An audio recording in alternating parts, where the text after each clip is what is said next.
Shalom saudara-saudaraku yang terkasih dalam Kristus. Perkenankanlah pada malam hari ini saya membawakan sebuah renungan dengan judul Iblis pun menyamar menjadi malaikat terang. Kita semua tentu sudah sangat sering mendengar ayat Alkitab yang merupakan amanat agung dari Yesus, yaitu yang bisa kita lihat di Matius 28 ayat 19-20. Karena itu pergilah, jadikanlah semua bangsa muridku dan baptislah mereka dalam nama Bapa dan Anak dan Roh Kudus. Dan ajarlah mereka melakukan segala sesuatu yang telah kuperintahkan kepadamu. Dan ketahuilah aku menyertai kamu senantiasa sampai kepada akhir zaman.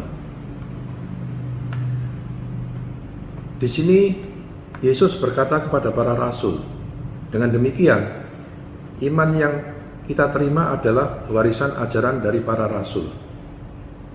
Selanjutnya, bagaimana kalau ada ajaran lain yang bukan dari para rasul?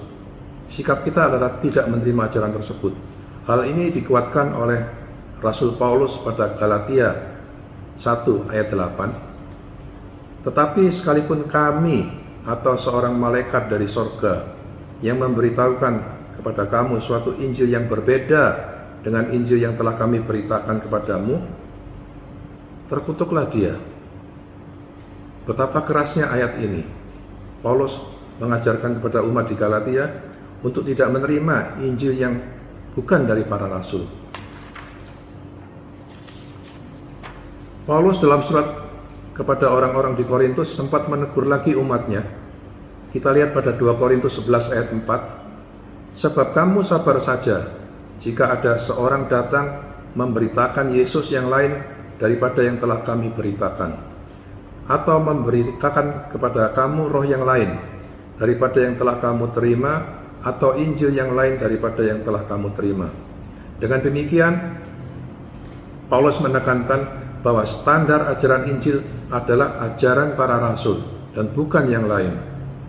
Kita lihat lagi kelanjutannya di 2 Korintus 11 ayat 13 hingga 15. Sebab orang-orang itu adalah rasul-rasul palsu, pekerja-pekerja curang yang menyamar sebagai rasul-rasul Kristus. Hal ini tidak usah mengherankan, sebab iblis pun menyamar menjadi malaikat terang. Jadi bukanlah sesuatu yang ganjil jika pelayan-pelayannya menyamar sebagai pelayan-pelayan kebenaran. Kesudahan mereka akan setimpal dengan perbuatan mereka.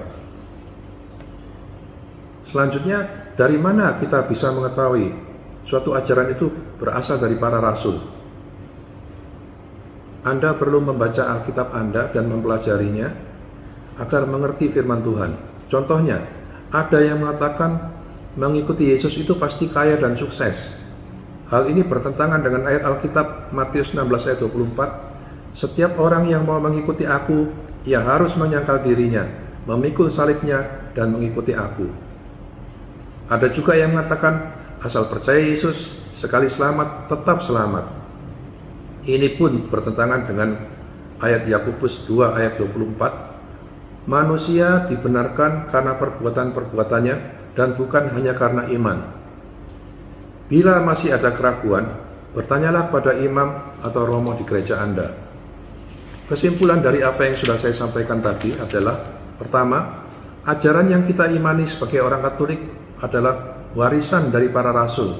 Ini sesuai dengan apa yang ada di Alkitab. Ajaran lain jangan diterima, sangat mungkin ajaran yang menyimpang. Baca dan pelajari Alkitab Anda. Bila ada keraguan, bertanyalah pada romo atau imam di gereja Anda. Shalom saudara-saudaraku.